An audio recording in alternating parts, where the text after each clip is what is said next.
আসসালামু আলাইকুম। Hello everyone, আপনারা সবাই কেমন আছেন? আমি আলহামদুলিল্লাহ ভালো আছি। আমি আজকে লতি কাঁঠালে বিচি দিয়ে শুটকি দিয়ে রান্না করব।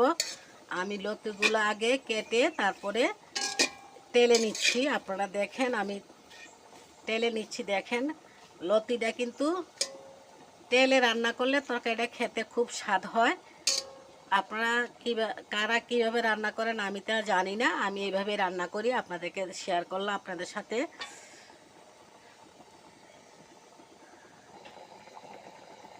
এই যে দেখেন এখানে আমি কয়েকটা এই যে কাঁঠালি বিচি নিয়েছি, পরিমাণ মতো পানি দিয়ে কাঁঠালি বিচিগুলোর সাথে একটু পরিমাণ মতো পানি দিলাম। পানি দিয়ে তারপরে মরিচ গুঁড়া, হলুদের গুঁড়া, স্বাদ মতো লবণ দিয়ে দিয়েছি। এই যে বন্ধুরা আমি একটু রসুন বাটা দিয়ে দিলাম। রসুনটা ফ্রিজে ছিল, তারপরে দুইটা শিডল দিয়ে দিলাম।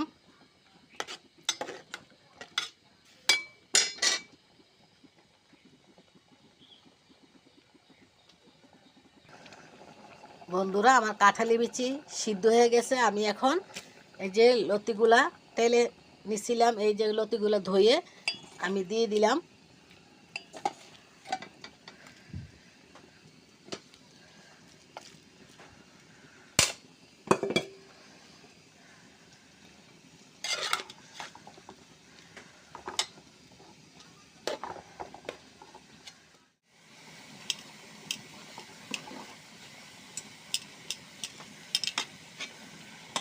বন্ধুরা এখন কাঁঠালের বিচি দিয়ে লতি খেতে খুব ভালো লাগে।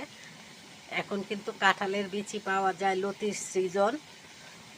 আপনারা আমার মতো রান্না করে খেয়ে দেখতে পারেন। কেউ শুটকি দিয়ে রান্না করে এমনি তেল ছাড়া। আমি আজকে বাগার দিয়ে শুটকির তরকারিটা আমি বাগার দিব।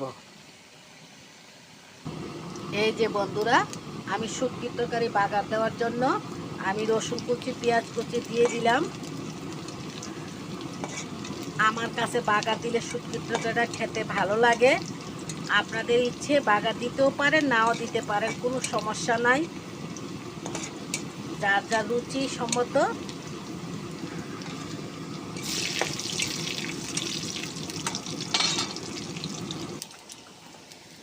এই যে বন্ধুরা আমার পেঁয়াজ ব্রাউন কালার হয়ে গিয়েছে, আমি এখন বাগার দিয়ে দিলাম।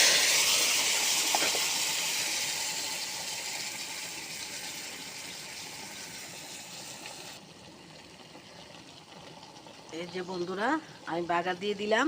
আপনারা কিন্তু চিংড়ি মাছ থাকলে চিংড়ি মাছ দিতে পারেন,